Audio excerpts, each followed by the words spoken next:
plus taxes and fees. Ooma. Nice. Find your business comm at ooma.com/radio. Catch the Rick and Bubba Show on News Radio WGNS. Weekdays, 11 until 2 on News Radio WGNS.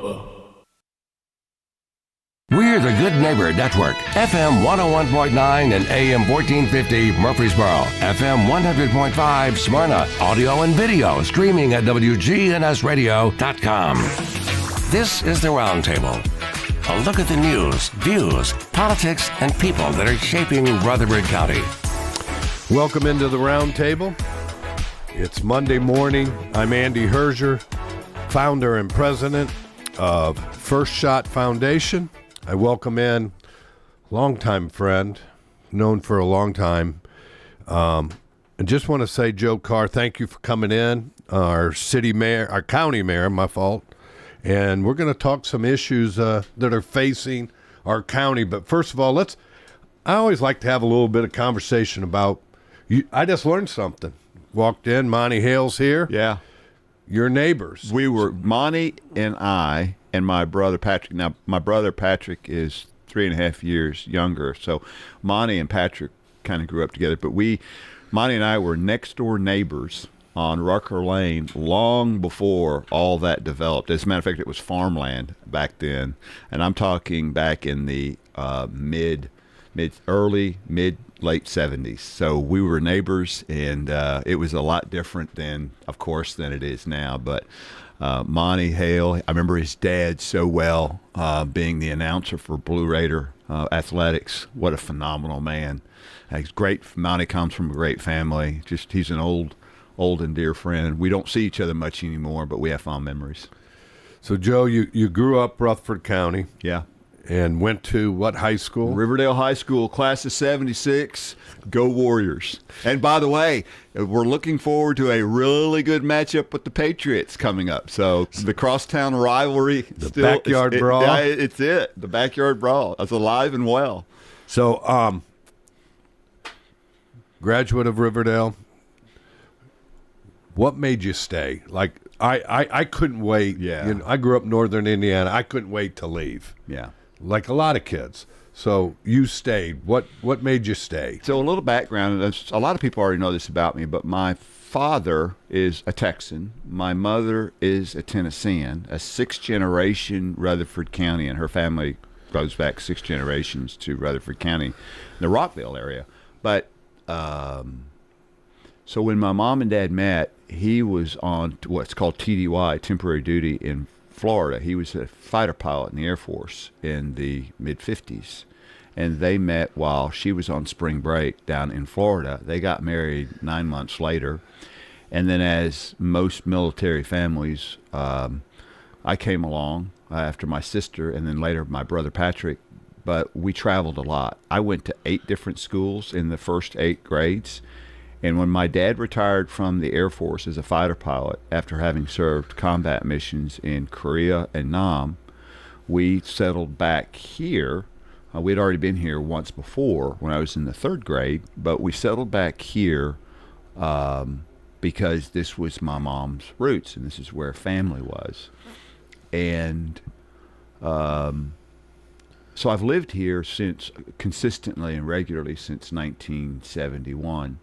And I'm going to tell you something, Andy, I've been all over the world, been all over Europe and a good part of the Middle East. I've been to all 95 counties in the state. When I ran for the United States Senate back in 2014, 10 years ago, I had the opportunity to visit all 95 counties. And I'm going to tell you something, there is a legitimate reason why this is the fastest growing county in the state of Tennessee.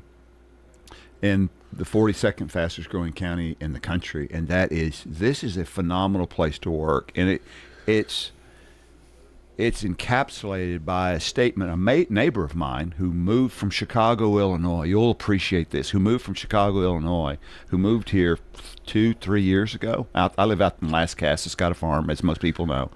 And so I asked him after he moved here, he said, so any regrets about moving here? And this is like a year later after he moved here. And he goes, no. He says, as a matter of fact, once we got here, we realized we came to America. And to him, it was, and I said, what do you mean? He said, the people. He said, the land is great, but the people are phenomenal. He said, this is Rutherford County, and the people here are exactly what I wanted it to be. I didn't know if it was going to be like this. I was hoping it was going to be like this. He said, where everybody understands value and principle, everybody understands being a good neighbor, helping each other out. And he looked at me, he said, Mayor, you got a problem. I said, what do you mean? He said, the secret's out. When other people around the nation find out that what Rutherford County is, he said, you're going to have a hard time keeping them away because people want to experience what you have here. So it's great. Well, that's why I'm here. You know, Joe, I came here because of a job to coach at Middle Tennessee State.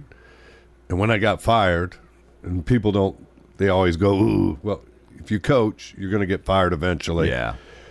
It was the people that made me stay, not Rutherford, not the geography. Not the geography. No. It was the people. Yeah. And I think he's exactly right. Most of us grow up longing to belong to a county and a community, and that's what we're going to kind of change our focus to now.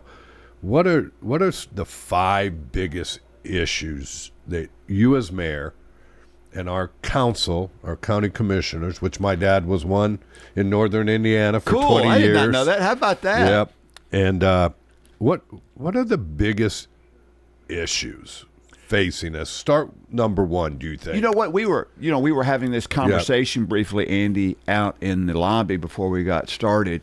And you and I talked about growth and taxes and schools and the forensic center and the landfill, and those, we'll get to those in a second. But I would like, something I didn't bring up that I think is paramount to solving all those issues is what we have here in Rutherford County is there's a spirit of grace and mercy that we need to guard and protect, because as you and I see at the national level and now even at the state level, this constant division, in my mind, many times over petty politics, that seeps in and is extremely toxic to a community.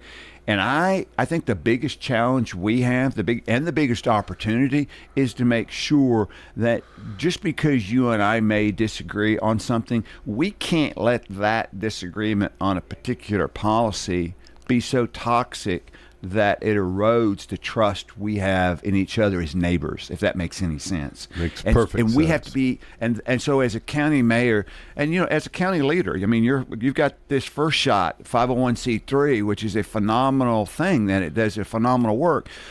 Those kinds of programs we need to be more proactive in promoting, because what it does is it illustrates perfectly the reason why people want to come here. And we've got to guard that. People don't, I get that people want jobs and good schools, and they want economic climate, but that's not why people come. They come because we're family, we're fellowship, we're neighbors, and we look out after each other, and there's this great volunteer spirit.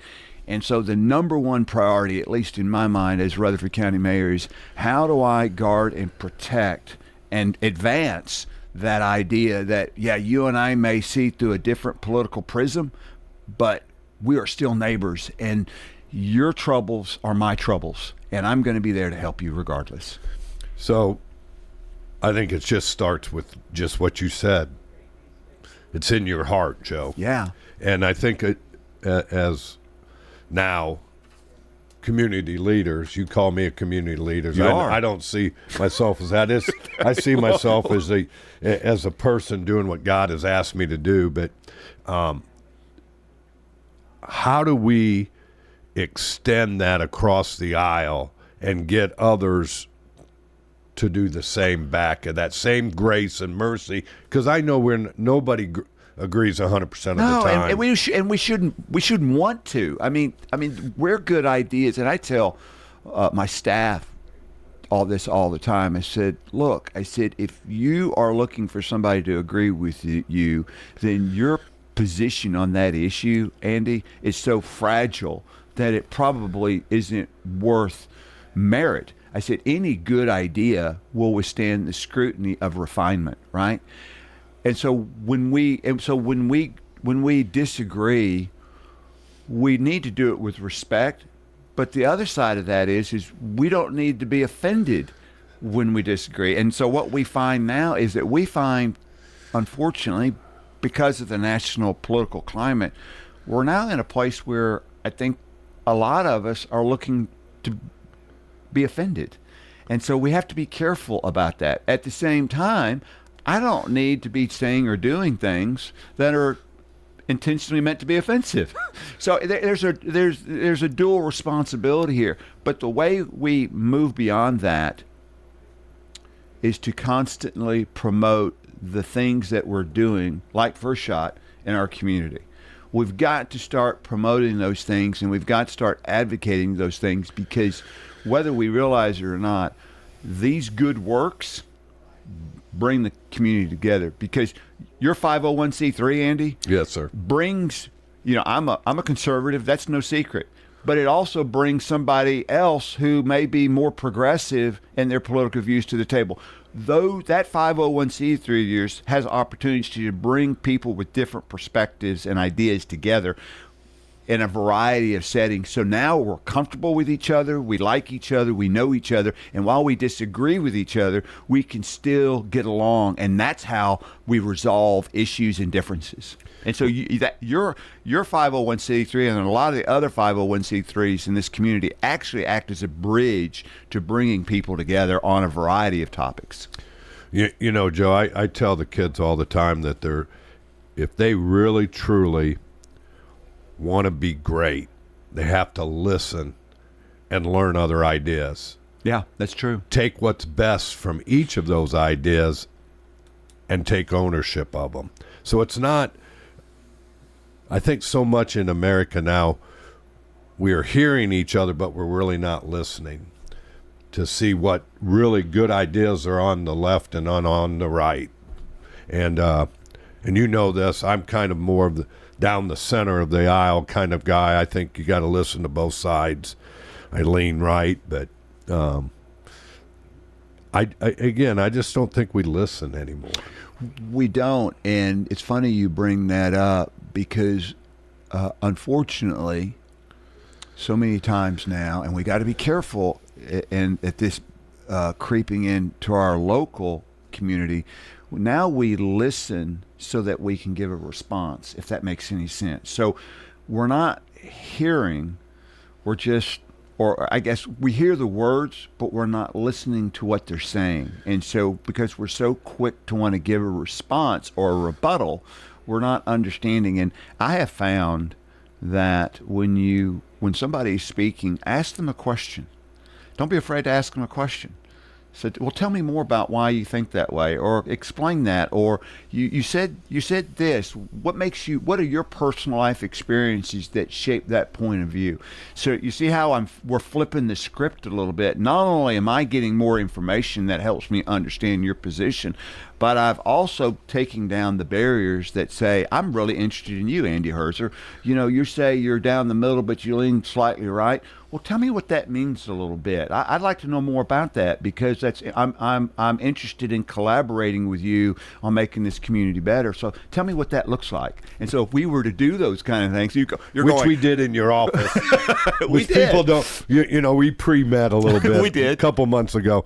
And again, I think you've hit the it's so toxic is what's pushed me to the middle. Yeah.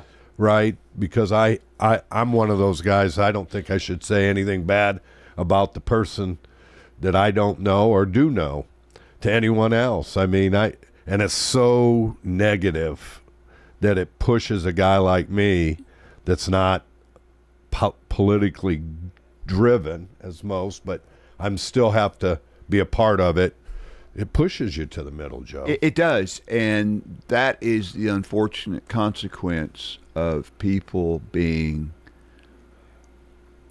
steadfast in their principles, which I am one of those. But what happens is when we get to this resolute place of principle in our minds, we think we're right, which I understand. But then when we have a discussion about those principles for which I believe I'm right on, now it's I'm right and you're wrong, Andy. And that line, that demarcation, right, makes it causes serious erosion in the trust because of the position I'm taking. I'm right. You don't agree with me, then therefore you what? You must be wrong. And now you get to, well, wait a minute. No, that's right. I'm right. You're wrong. And now we have this combative. And instead of, these are my principles, these are my values, I invite you, Andy, to scrutinize my values and my principles because they're worth scrutiny so that we can ask each other questions about each other. And I really believe, taking this back to our leadership in Rutherford County, we've got to learn to collaborate more. We don't do that. And I think if we can collaborate more, we can address some of this division that is starting to creep in that I'm worried about. So looking at this, and we both agree that we live in the greatest county in the state of Tennessee. I wouldn't live anywhere else. And I've lived in a lot of places. And so have I because of mine. And like you, because of basketball, I got to travel the world and see a lot of things. Yeah. What are the greatest issues you think? And I think most of these issues aren't really red issues or blue issues. Maybe you can inform me that they are, but I think the infrastructure is just it's our issue. That issue's not colored in red or blue. So here my wife and I moved back from Center Hill Lake, and she warned me that she would thump the back of my head, Joe, if I complained about the traffic. We live in a growing community, and we're going to have traffic. It's never going to go away. Yeah. But I see stuff like what's going on at Medical Center, going to 3 lanes on each side. The roads and the infrastructure here as a county mayor, what do you see as your job in that? I'm really glad you asked me that question because I had somewhat of an epiphany yesterday afternoon with regard to congestion and traffic, Andy. So my wife and I yesterday took a trip to East Tennessee over in Etowah, which is in close to Polk County. I know exactly where it is. The southeast corner. We went on a train ride, and so we are coming back, and so we have to go through Chattanooga and then up 24. I'm going to tell you something. The traffic on a Sunday, late Sunday afternoon, early evening, when there should be nobody on the road by all rights, was unbelievable. I mean, we're on the interstate. There's no traffic accident, and people are doing 40 miles an hour. That's how congested it was, Andy. And so I'm going, where's the accident? Where's the road construction? Well, there was road construction in Chattanooga, but once you got through the road construction, the traffic is still, it's bumper to bumper, 40 miles an hour on a 70 mile an hour interstate. And it occurred to me, I thought, what Rutherford County is experiencing is not all that unique to what the state is experiencing in congestion and traffic. And so I think what we have to do is, as it relates to, number one, I think we have to moderate our expectations that we're going to be able to do 10 miles an hour over the speed limit anywhere we want to go and expect to get there on time. That's not happening anymore. It's not happening in Tennessee. The second part to that, though, is I do believe that me in particular, as a county leader, have a responsibility to be more strategic in our growth and how we plan for that growth and what does the growth look like as it relates to creating those congestion. I can say that like when we build a new school, what does the congestion or the roads look like surrounding that school? And so for the very first time, when we are planning a new location for a middle school or a high school in Rutherford County, we reach out to the Rutherford County Road Superintendent and say, we need you on the front end to tell us what engineering improvements to this road network that is like within a 2-mile radius of this school, as an example, we need to consider.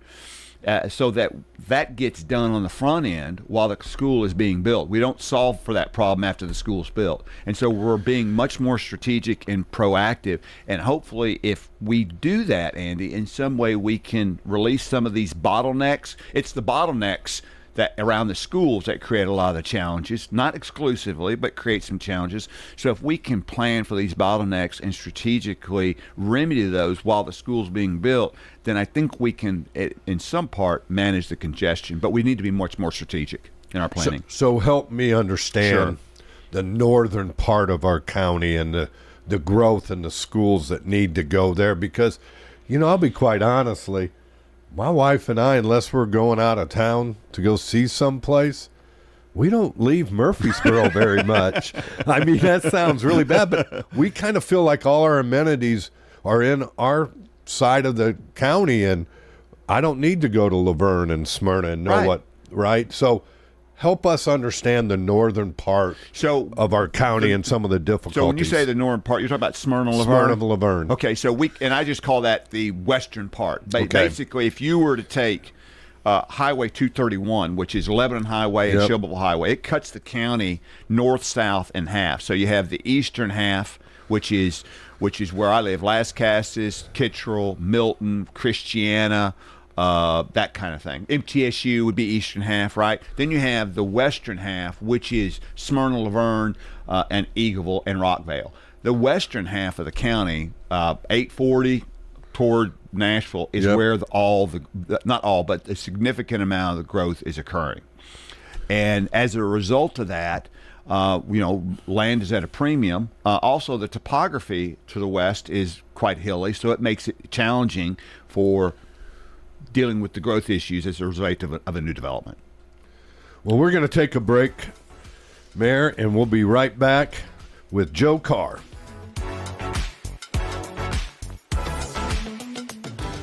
Insurance should be simple, not complicated. That's why at Rayburn Insurance, Agent Rick Hull cuts through the jargon and helps you understand your options clearly. He's committed to finding the right coverage that fits your unique needs and budget. Their team has been a trusted partner in the community since 1973. Ready to make insurance easy? Get with Rick Hall at Rayburn Insurance Agency. He's ready to help you get the protection you deserve. Efficient 3-bedroom, 3-bath home located in the highly sought-after Black Fox Crossing neighborhood. Enjoy the convenience of 2 primary suites and a 2-car garage. Recent updates include new flooring in the living areas and bedrooms, as well as fresh paint throughout.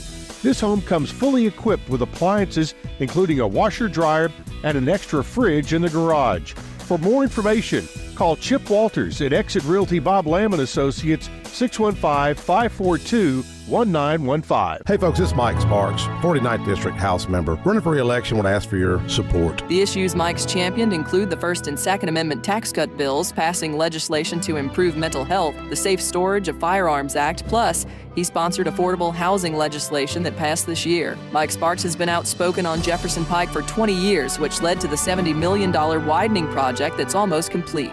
We need Mike Sparks to remain in the State House. This Mike Sparks asking for your vote. Paid for by citizens like Mike Sparks, Alicia Sparks Treasurer. As a leader in environmental services, sustainability is deeply integrated into our business model. At Middle Point Landfill, we are environmentalists at heart. This is Mike Klassen with Middle Point Landfill. We use cutting-edge technology in combination with our deep experience in recycling and waste services to protect our environment and our neighbors. That's our job, and that's our promise. We invite you to learn more about us at middlepointlandfill.com.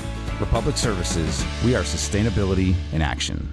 I am Charlotte Gardner. Why do you love Adams Place? Gee, there are so many things, but I guess the choices. You can be as lazy as you want to be. You can be as active as you want to be. The residents are friendly. The staff is wonderful. You don't need to be concerned at all. It's up to you. Hi, this is Terry Deal at Adams Place. Call me for more information about Adams Place. Phone 615-904-9111. Adams Place on Memorial, across from Walmart.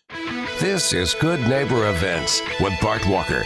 Brought to you by AmeriCare Pest Control and the law offices of John Day.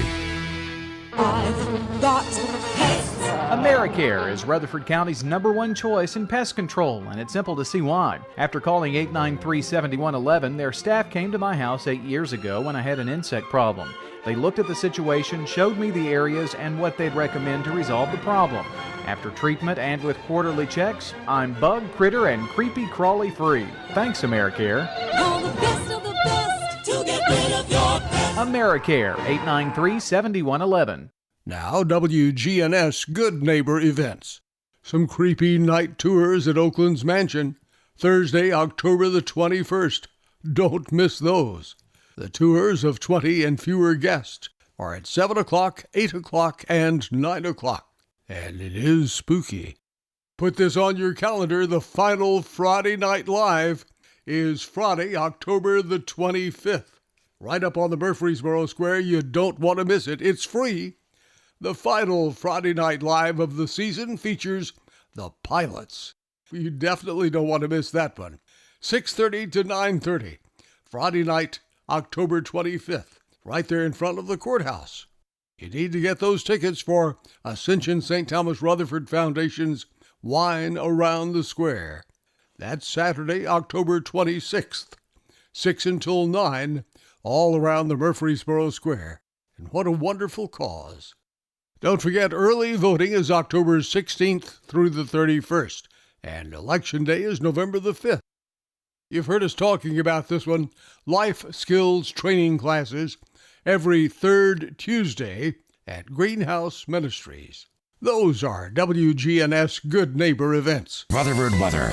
We'll see sunny skies here for this afternoon with a high in the upper 70s. Tonight, mostly clear, low near 47. By Tuesday, sunshine, a high of 81 degrees. I'm meteorologist Jennifer Vujicic, Scan News Radio WGNS. Currently, it's 46. Broadcasting from the Middle Tennessee Electric Studios, MTE Sharing Change has now donated more than $11 million to local nonprofits assisting worthy causes in our community. MTE, serving to make life better since 1936. This is the Roundtable from News Radio WGNS on FM 101.9 and AM 1450 Murfreesboro, FM 100.5 Smyrna. Listen and watch at wgnsradio.com.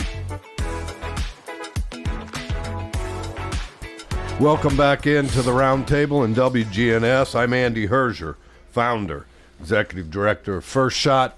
Welcome back in, Mayor Joe Carr, Rutherford County. We're talking off air, Mayor. Four schools in the top 10 in enrollment. Yeah. You were just saying something, too, that affects the Eaglevilles of the world. Right. That, you know, they want to be that small county school. That is a very rural community out there. Its roots are rural. They want to maintain that rural agricultural farm feel, and I think as community leaders, we have a responsibility to help them facilitate that to the extent they want that. And I think it's important for, and I'm not a big fan of this word, but it does apply here. I think it's important for the diversity of this community because as this county grows, we need to protect those alternative lifestyles that are historically significant to the community. And agriculture being one of them. Absolutely. Agriculture is one. And I know you're a big fan of that because you're a farmer, a beef farmer. I used to have beef cattle. I've got 95 acres, but I do bees now, and I've got my walking horses, and we got a sawmill. Yeah. So we got our 95 acres in Las Casas, and we love it like that. So, again, it's difficult because there's urban issues that you have to deal with, rural issues. So again, let's go back to that. What you divided the east and west. Let's go back to that, to the west, to the Laverne and Smyrna and their growth. Right. And you're having to work with their city leaders. That's correct. To do it too. It's so. Talk about what's going on up there that we need to know about here in Murfreesboro. I'm glad you brought that up because it is so important for the county mayor to work with city mayors and those city leaders and those city aldermen and councilmen. And I, for one, have what I think is an outstanding relationship with all four of Rutherford County city mayors: Shane McFarland in Murfreesboro, Mary Asher Reed in Smyrna, Jason Cole in Laverne, and Chad Lehman in Eagleville.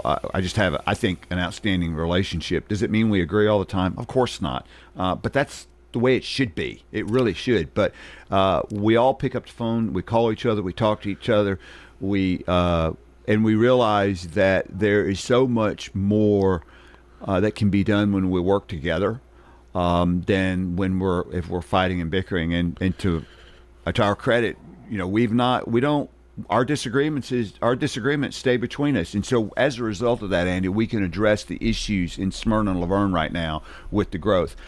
Right now, Laverne has a tremendous need for an expansion of the Laverne High School. And so Rutherford County has decided we're going to, very short order, it's got to be approved by the county commission, but I expect them to do it. It's the right thing to do, is that we're going to have a $35-40 million expansion for the Laverne High School. It's sorely needed. It should have already been done, but we're going to do it, and that is a top priority. We know that we've got to come in on the west side of the county, or in the Almaville area around Smyrna, and over toward Laverne with another high school, and that we're looking at a high school, middle school complex out there that we've got to deal with because of the growth that this county is experiencing. We're overcrowded. In our schools, we have a lot of portables, and you just can't, as a permanent solution, a portable is not a sustainable solution. So we need to put together another high school, middle school complex, and we will be doing that in the very near future as well. Joe, because you and I both see the growth, right, and the cost of land, right. How difficult is it finding land where you're talking about? It's for a school, Andy. It's extremely difficult because it's got the land that we're looking for has to be. We've got to have sewer, so it's got to be. We've got to have city sewer close to it, so we can run sewer. It's got to be at least 100 acres. It can't be on the side of a hill, Andy. It just won't work on the side of a hill. So and then you've got to find somebody who's willing to sell, right, at a price that's not just going to break the bank. So it's a difficult challenge. And with all the growth that this county's having, we're running out of room, literally running out of room to build or to accommodate the educational needs of our students with these new facilities. And while we're talking about the west side of the county, which has been historically for the last 10 years the growth area, the heavy growth area, what we're now seeing on the horizon is going down towards Christiana, down 231 south towards Shelbyville, from the Rutherford-Bedford County line north back toward Murfreesboro, and then over toward Eagleville and Rockville. That swath. So now we're starting to see growth in that direction. We have our challenges, but we're up for it. We're going to manage and solve these challenges. We're going to make sure that our growth is strategic, but at the same time, this growth understands the importance that the home building developers and the realtors bring to this community an economic opportunity for everybody. It's important that we keep affordable housing. That there's a place for affordable housing. It's important that we understand as community leaders that there is a significant economic engine that is provided this community by the development, home building, and real estate community. And so their interests need to be considered, and they need to be at the table as we move forward. So we kind of talked about schools, and again, that's near and dear to my heart, that we're the third largest in the state. And I think people don't realize just the magnitude of the size of Rutherford County and the problems that come with it, with education. But we're still one of the best school system in the whole state, Joe. We are. The Rutherford County, Dr. Sullivan and the school board do a phenomenal job with educating our students. And we were talking off air about the size of Rutherford County as it relates to the K through 12 population. And Rutherford County public school system, just the Rutherford County public school system, educates over 52,000 students every day. That is the fourth largest population in the entire state, larger than Hamilton County. However, when you include the Murfreesboro school system, which is another 10,000 students, now you're talking over 62,000 students that are educated publicly. That's not the private schools or the home schools, Andy. We're not even talking about or the charter schools. We're talking about our public school system. So when you talk about our public school system, K through 12, including Murfreesboro, you're talking over 62,000 students. And if you were to include all students, you're probably looking at over 70,000. And that is large. That is the third largest educational K through 12 population in the state, behind Shelby County and Davidson County. And you're going, well, why do we have so many more K through 12 students than Knox County? Knox County has 100,000 more people than we do. So why are we having so many more students? And it's because young families are moving here, Andy. And young families are moving here, and it goes back to what we said at the top of the hour. Why are they moving here? Because this is a slice of America that they're looking for to raise their kids. And this is where they want to raise their kids. This is where they want to work. This is where they want to go to church. This is what they want their kids to be educated. And so that is a serious magnet for young families raising children. Well, Joe, off the education now. We've done a little bit of the roads. What's the landfill situation? Update us. Sure. So Middle Point, obviously operated by Republic Services, is still in operation. We anticipate, based on their comments, that they'll be in some kind of closure status on or about the middle of 2027. We are currently constructing and making great progress on our transfer station in anticipation of that closure.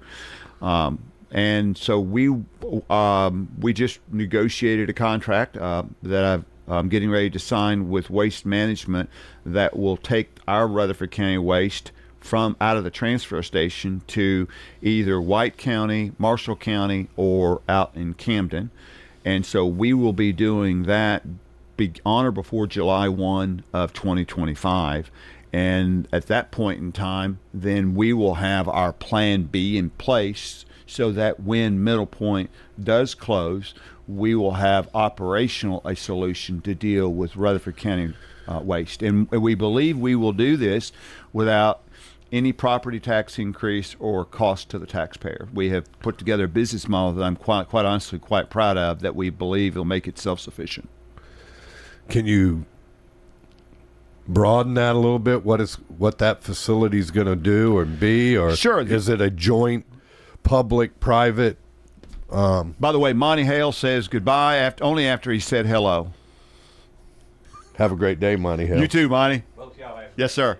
So the operation of the transfer station is going to be Monday through Saturday, and it will be for commercial traffic only. And so the residents won't be able to deposit there. The residents of Rutherford County will still go to the convenience centers, but it will be made available to those commercial operators who pick up curbside, or those commercial operators who have what's called C&D debris, or commercial demolition debris. And so we will be making it available, and it'll be on a tipping basis. So by the ton, they'll pay by the ton, and that's not been determined yet. And then the cost for that tipping fee will go toward the operation of the transfer station. So you know, it's amazing you said that. I just went up to northern Indiana and cleaned out my older brother's 10 by 20. We took nearly I'm familiar with this. 6,000 pounds. Oh, my word. That's 3 tons, Andy. I know. Nearly. It was 2.75, to be exact, tons to the dump. And they charged us $70 every time we touched the scales, whether we had a pound in it or a ton in it, or a ton point something. So was it just straight $70? Or did you pay by the ton? Then we paid $7 anything over that first ton. So I paid $77 one load. We kept it under the ton intentionally, but I went 4 more times to do it. But again, I think in every county in the country, it's an issue. It is a significant issue, and quite honestly, the transfer station and the ultimate closure of Middle Point is not a long-term solution. The long-term solution for Rutherford County, like it is for the state and the country, is we've got to do a lot better than burying our trash. And that we've got to come up with solutions that provide better alternatives, because burying the trash is not going to work indefinitely. It's just not. Number one, it's a really poor use of land. And quite honestly, landfills require some of the best land, arable land, because of the dirt and soil depth that they need. So you're really taking some of the best farmland away from agricultural and using it for the most despicable purposes, and that's to bury trash, if you think about it. Yep. And so we need to do a much better job. So our transfer station here in Rutherford County, once it becomes operational, that's just step one. Step two is then, okay, how do we decrease our reliance on the old method of dealing with solid waste, which is burying it? How do we recycle more? How do we compost more? How can we turn that trash, that solid waste, into alternative forms of energy and fuel? What things can we do that can make our environment better, but at the same time not be cost prohibitive? Those are the challenges, and we're going to address those challenges. The transfer station just allows us to get to that point, because I know Rutherford County no longer wants to be that place where Davidson County deposits their trash, and that's what we're trying to solve for right now. So we've done schools, we've done roads. We've talked trash. And we've talked a little trash to each other. Kind of enlightening, because I'm it's always interesting in this town alone. You have county roads, you have city roads, right, and you have state roads, and you also have national roads, right, U.S. roads. The interstate system, U.S. 231, right. Which really is why we also have so much growth, right, because we have all that infrastructure in place. How difficult is it to maintain the roads in Rutherford County? So Greg Brooks, our road superintendent, does an absolutely phenomenal job. He really does, and he and I work extremely well together. And I like to think I work well with all the constitutional officers. Having said that, the challenge Greg has is that he a lot of times gets complaints about maintaining the state road system, which is a Tennessee Department of Transportation responsibility. And indeed, TDOT maintains the interstates. They just get their funding for doing that comes from the federal government. The federal government doesn't have a road crew. Yeah. They don't have a department. The Department of Transportation at the federal level, all they do is move money to the states for them to then maintain the interstate, or US 231, which is Shelbyville, Lebanon Pike, or 41A, which is Broad Street or Manchester Highway. So the maintenance of the state routes are the responsibility of the state, and a lot of that funding comes out of the federal government, especially the interstate system. All other roads outside the city limits of Smyrna, Laverne, Eagleville, and Murfreesboro are maintained by Greg. And so those are county roads, and so he maintains those, and that's his responsibility. Do you know how many miles of roads that is? I do. 621, I believe. So just county roads, just the county. No city, no state, no interstate, just county. Well, we're going to take our final break and be right back with Mayor Joe Carr.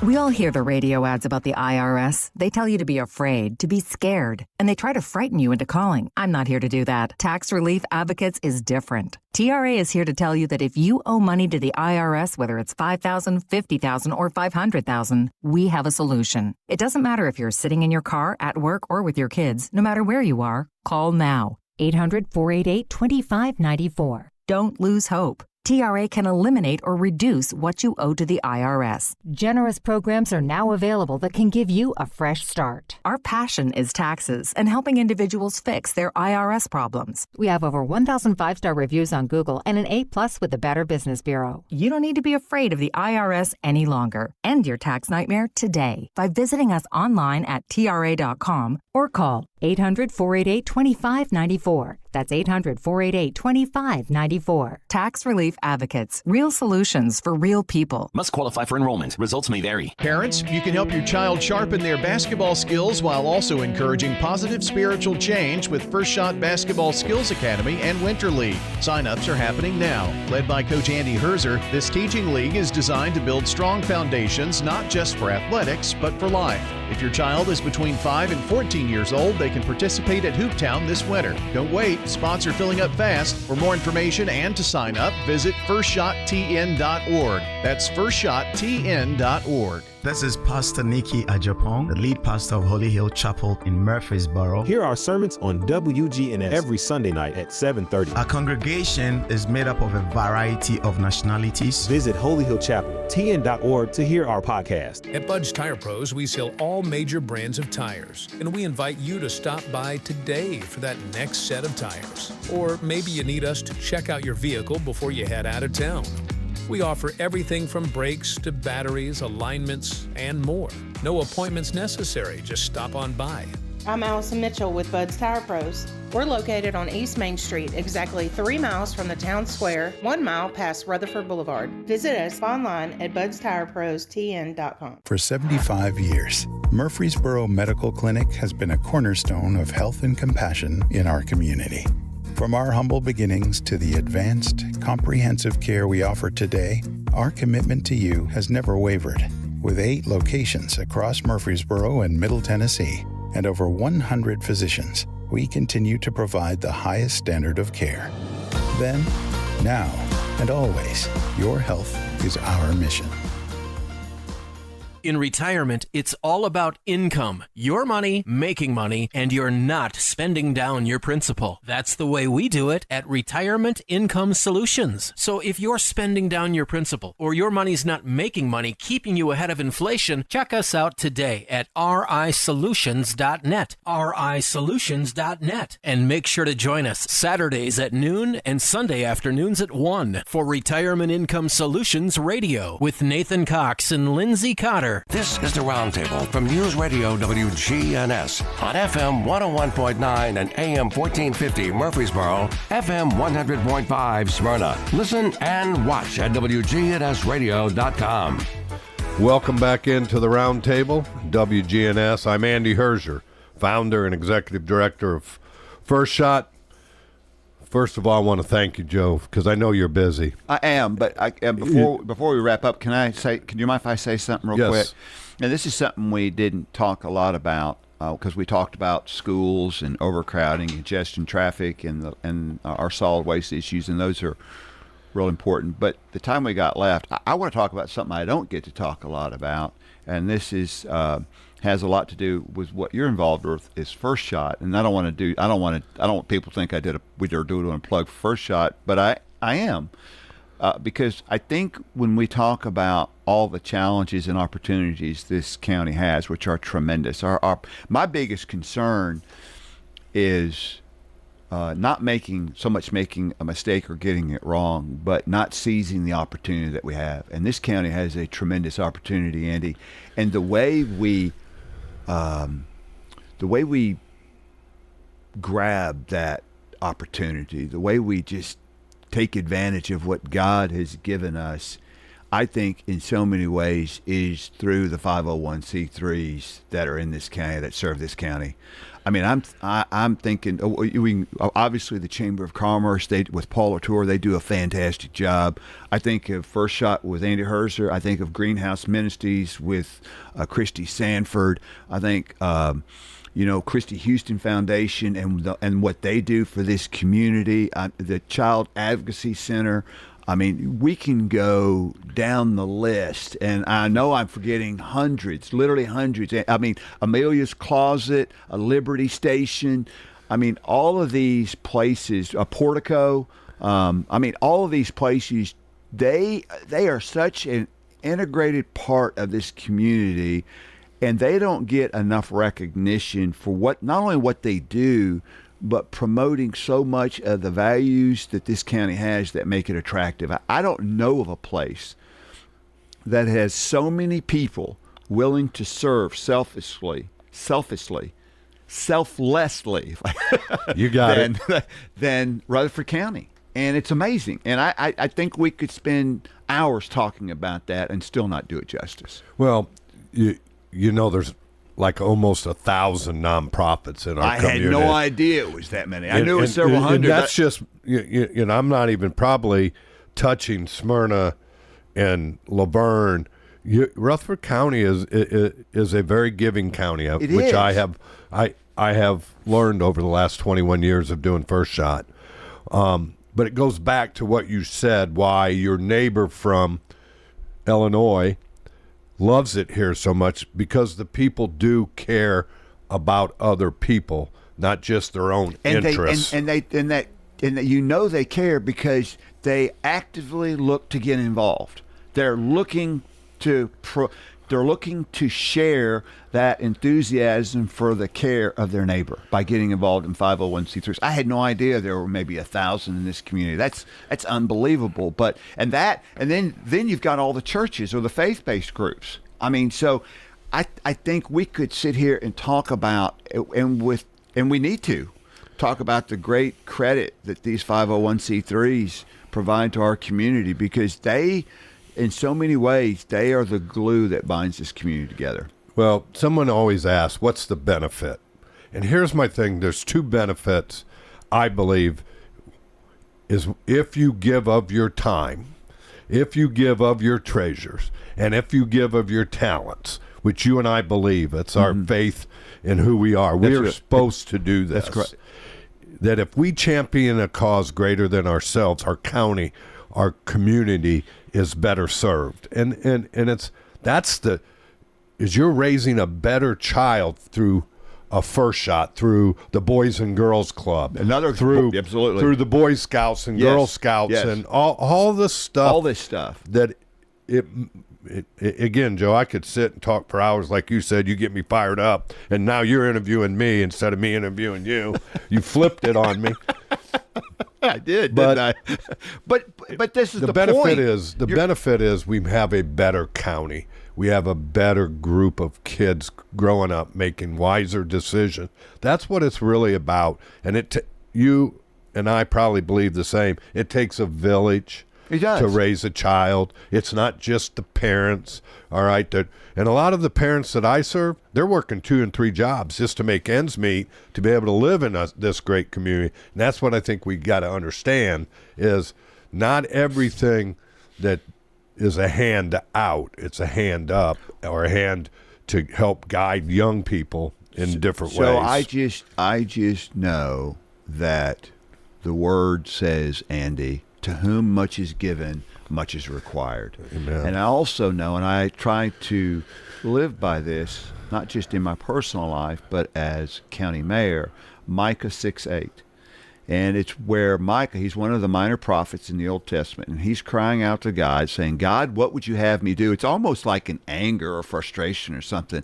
And God, in his humor and infinite wisdom, looks down at Micah and says, you know what? I'm glad you asked. I'm paraphrasing. He says, I'm glad you asked. Here's what I want you to do. And this is what we can live by, Andy. Love mercy, seek justice, love mercy, and walk in humility. And if you and I can seek justice, love mercy, and walk in humility, imagine what we can do together in this county, and the opportunities we're going to have to show compassion to our neighbor and to help somebody along the way. And it's amazing. Well, and that's our job. That is the job. The infrastructure, the schools, the landfill. That's a byproduct of doing Micah 6:8. That's what it is. Well, I wish everybody else would have the humility that you have shown in your leadership as mayor, because I believe that humility is what really will bring us together, Joe. Yeah. So because I've always said this, you put a robe on somebody, you give a guy a badge or a woman a badge, their real ego comes out. Power comes out when you're given power, the real essence of who you are. And you've now ran and was a state congressman here. Yeah. United States Senate. Yeah, and tell me the difference from being down in Nashville to being back here in Rutherford County. What's the difference in your? When I was a legislator in Nashville, there was a stark difference. When I was a legislator in Nashville, everything as a legislator for me at that time was viewed through the prism of politics and ideology. It just was, and you get caught up in that, and you get caught up in the us and them mentality, us versus them mentality, which is not very collaborative. When you become a mayor, quite honestly, I put my ideological hat aside. I don't have room for it in my closet to move this county forward, because the things that we're talking about, Andy, whether it's how to mobilize the 501c3s to greater works and greater good, or whether it's to how to solve the educational problem to make sure that our kids are not being educated in portables so we have real classrooms, or how do we solve for congestion and traffic and growth, and what does that growth look like strategically so it benefits everybody and doesn't franchise anybody while creating affordable housing, or how does it resolve the landfill issue? Those aren't Republican Democrat issues, Andy. No. They're not right left issues. No. They're people issues. And if I, as a Republican and a conservative, which I am, can't allow a liberal progressive Democrat to have a seat at the table to bring forth their ideas, then I don't deserve to be mayor. Just to be candid, I don't, because I am the mayor for everybody, and my being a Republican doesn't have anything to do with it. It really does not.